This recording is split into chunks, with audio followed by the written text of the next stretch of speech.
کوئی پیغمبر کو گالی دے رہا ہے تو ان کو پرواہ نہیں ہے، وہ کوئی مسئلہ نہیں ہے جی، وہ خاموشی سے اٹھ کے چلے گا یا بعد میں استدلال کر لیا. تو یہ بھی تو ہو سکتا ہے کہ غیرت چلیں، آپ غیرت کا مظاہرہ نہیں کر رہے لیکن آپ کے لیے وہ ایشو کوئی اپنی ذات میں بہت بڑا ایشو بھی نہ ہو.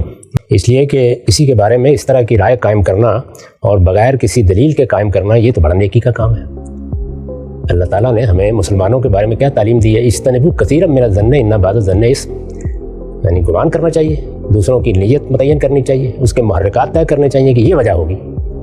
یعنی ممکن ہے کہ اسباب بالکل مختلف ہوں، یعنی آدمی نے بڑی مشکل سے دوسرے کے دشنام کو برداشت کیا ہو، اللہ تعالیٰ پر بھروسہ کر کے اپنے جذبات کو کنٹرول کی، وہ چیز حاصل کی ہو جس کو اللہ تعالیٰ نے یہ کہا ہے کہ ایسے موقعوں پر صبر کرو، اور یہ صبر وہ حکمت ہے کہ جو بڑے نصیب بر کو ملتی ہے. تو آپ ایک صابر انسان کے بارے میں جو ہو سکتا ہے کہ اپنے اندر میں یعنی بہت بڑے مراحل سے گزرا ہو اور تب اس نے اپنے اوپر قابو پایا ہو، یہ کہہ رہے ہیں کہ پرواہ نہ ہو.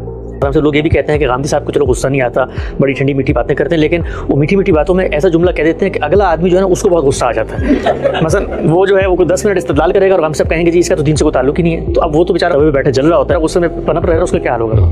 اس کو بھی صبر کی تربیت دینا مقصود ہوتا ہے. ٹھیک ہے.